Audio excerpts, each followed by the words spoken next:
This is a video about warping a table loom outdoors. I'll back up a little bit and you can see what I have here. I have a stake that is going to hold the warp. It'll act like a warping peg or a hook. And I have a bamboo pole hammered into the ground that's going to hold my cone of thread. There's my loom. This is a Peacock-type loom. Peacock looms were made I don't know, in the 60s and 70s maybe. This is, I don't know if this is a peacock, it's not marked that way, but it's a two-shaft table loom, and it has string heddles and a metal beater. It's a wonderful little loom. It has a weaving width of 13 inches. Now normally you would think you're going to warp a loom like this in the house, that for a backstrap loom or a Navajo style loom you would warp outside maybe, but I'm going to warp this outdoors because in my case it just gives me more room to work. Right there you see a frame, warping frame with 3 stakes and an oak piece that goes across the top.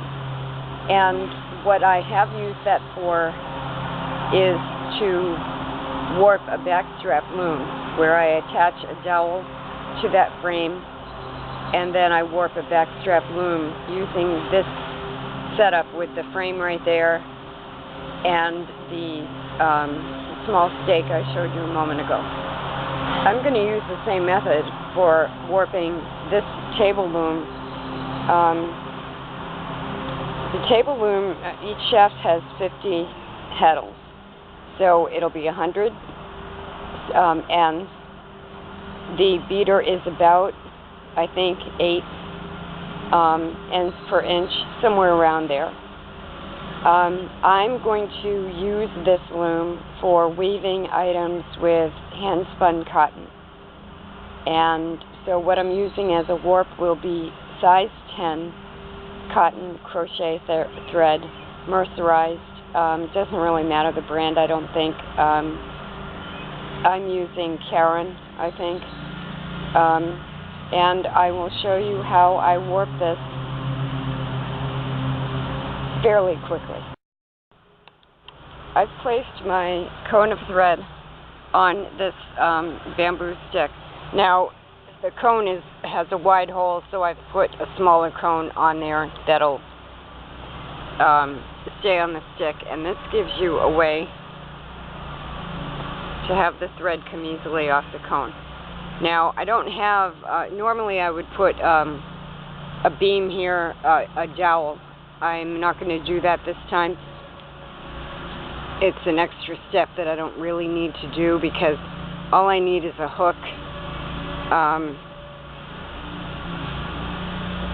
to hold the warp ends on. If I did add a beam, it keeps the warp more evenly spaced. It might be easier for tying off, but I'm just going to tie this to here. Okay, I've tied my thread to what I'm using as a hook, and I'm going to be cutting the end of the warp anyway, so a beam would keep it more spread out, and I might have slightly less waste on the warp, but what I'm going to do is, it's supposed to start raining, so I'm going to do this as quickly as I can. You can see that I've tied the string there, and I have a loop in my hand of the thread. I'm going to go to the loom, and what I'm going to do is put this through one of the back heddles. I'm going to move the front heddle out of the way. I'm going to pull my loop and place it through the first back heddle. I am then going to continue to the frame in the back. As you can see there, I've pulled the loop through the back heddle. Now, I was going to go through the beater also. Go through the beater first, and then the back heddle, and then to my, what I'm using as a beam in the back. But I have to pull one of these strings through here in a few minutes anyway. So at that point, I'll pull it through the beater. But what this does, what I'm going to do, I will go to the back frame beam that I'm using. Around it, I will come back this way toward the heddle, and I will go through the next rear heddle, coming back in this direction. Like that, I will go to the small stake I'm using as a hook, around it, back, always going through a back heddle. Okay, I've moved the first front heddle to the left out of my way. I've gone from the front to the back through the first back heddle, around the beam I have in the back, come back this way through. I moved the front heddle to the left and came through the second back heddle, and now I'll go back to the stake I'm using as a hook, and I'll continue doing this pattern across the loom.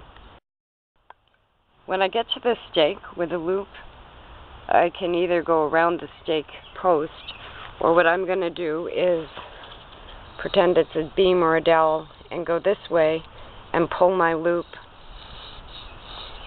making it longer, back toward the heddle. So I will end up with all of the this warp ends going over this like 6-inch piece of wood that's at the top of my stake. One thing that's really important is that you have your thread coming very easily off of this cone, because with this method you really are pulling the same loop through all of the heddles. Now, an alternate method is one that I used in my video on using this system for warping a backstrap loom. I could tie this off without cutting the loop, tie it here, and then pull a new loop up. That may go a little faster. It means you're not pulling the same thread through every heddle. And if I do it that way, because I know I'm going to cut both ends of this warp, it shouldn't be a problem. So I think I'm going to switch to that. And what I'm going to do is pull this loop that I have now. You can see it goes a little bit further away. And you just take the loop and tie it around your post or your hook, whatever you're using.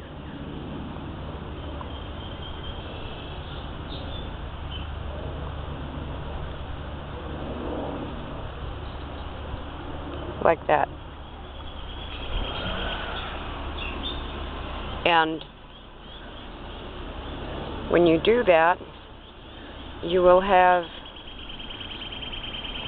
your thread coming from the cone, whichever string this is. You loop that around and pull it for a new loop. Slight correction. Instead of pulling one of these for your new loop, you're actually just going to take the thread that's coming from the spool and start a new loop like that. So there's the thread coming from the spool, put it around there and start a new loop. When you come back down here, tie the loop to the stake, pull the thread from the spool to start a new loop. Okay, it took about an hour to do that, but that was with a few interruptions. You'll see that I have 2 strings of warp going through each back heddle and nothing going through the front heddles yet at all. They are just spaced evenly. And I had wrapped around that back beam, so that's my back beam, and the warp, the last warp that I was threading through the heddle, I tied off at the back beam. At the front beam is all of my loop ends just tied there. So at this point, what I need to do is attach the warp to the back beam of the loom. Now, these style looms have, they have, I forget what this is called, and this is an apron, and I forget if there's a specific name for the stick that comes off the apron, but you're going to be tying your warp to this and then wrapping it onto the loom back beam like that. So what I'm going to do is I'm going to cut the warp ends at that end. I'll move the loom back first, cut the warp ends at that end, and then tie them evenly to the apron. This is at the back beam, and I'm just going to cut these warp ends basically right here, just right across here. Now this is a very light warp of 100 ends. 50 will go through each of the two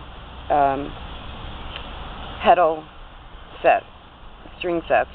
So this is a very light warp. I can just cut this.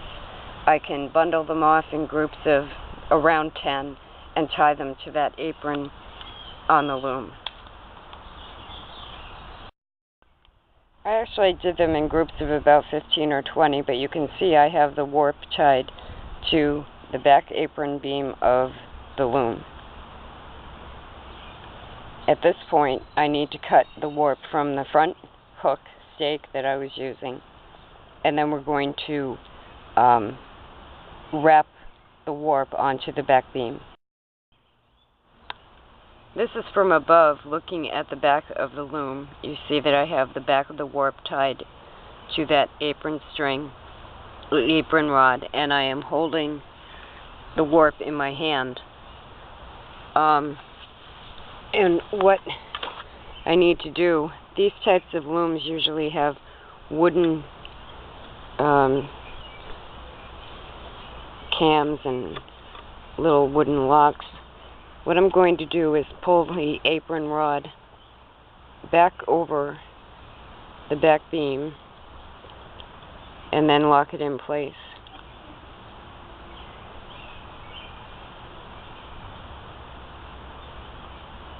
I'm going to get all the way down close to the back beam before I lock it in place.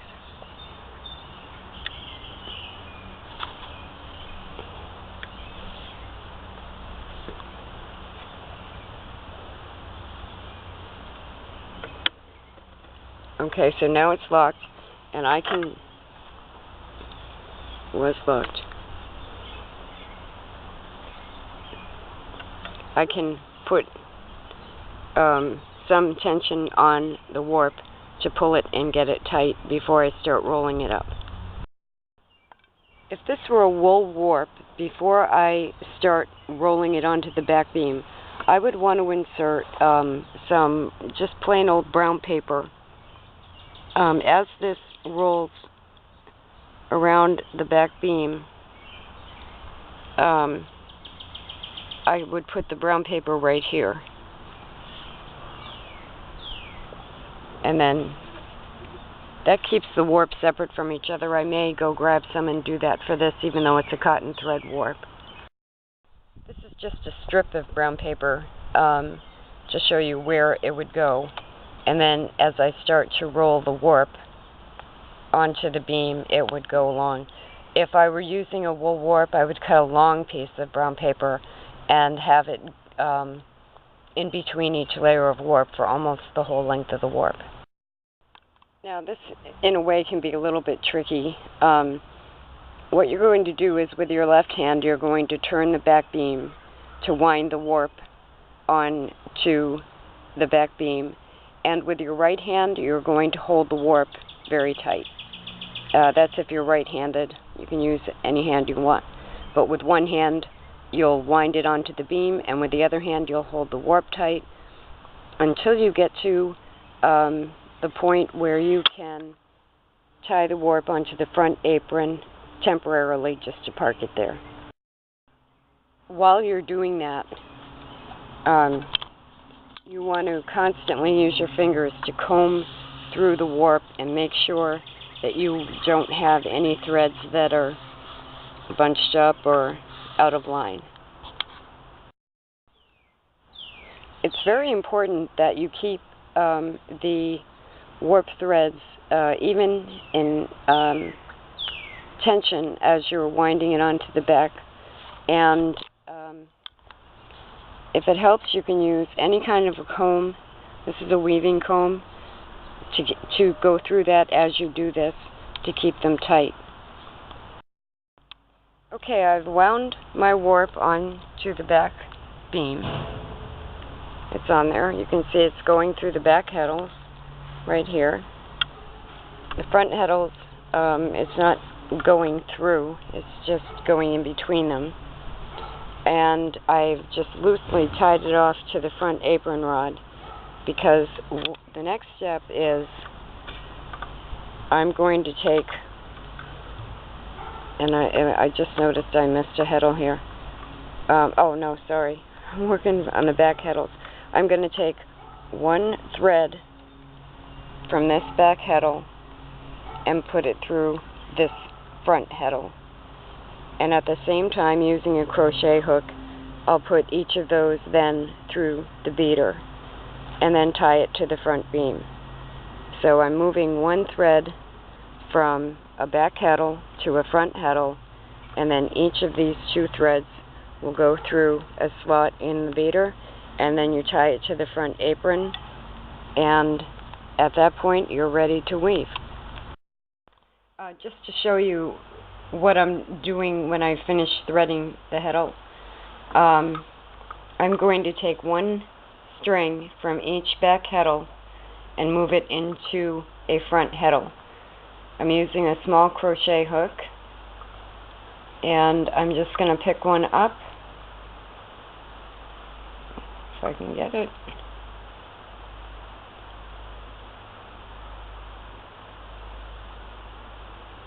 It's hard to hold the camera and do that with one hand.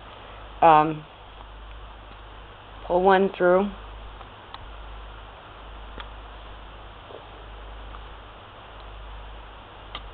And pull it through the front heddle. I actually want to go around this way. So I want to be working from my left as I do this, from the left of the string.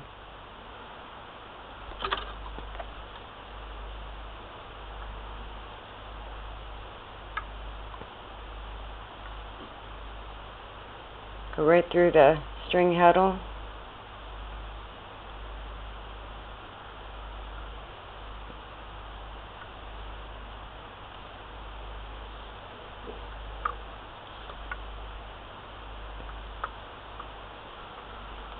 And pull this string through.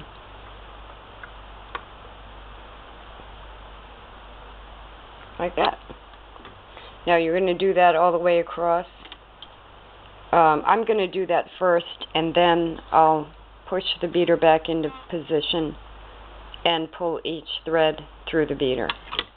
I will then tie them to the front apron rod, which is right there, tighten them so that all of the warp is evenly tight, and then I will start to weave.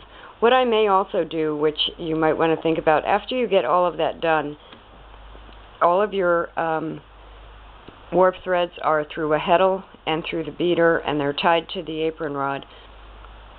Before you weave with any kind of fiber weft, what you may want to do is open up a shed by moving the top bar and put a tension stick in there. It can be any kind of a stick. It can be a dowel. It can be a flat stick. But put a tension stick in there for the first actual weft, and then weave from there. And what that does is add just a little bit of tension at the beginning of the warp. And that's how you can warp a table loom. You can do this same method for a rigid heddle loom.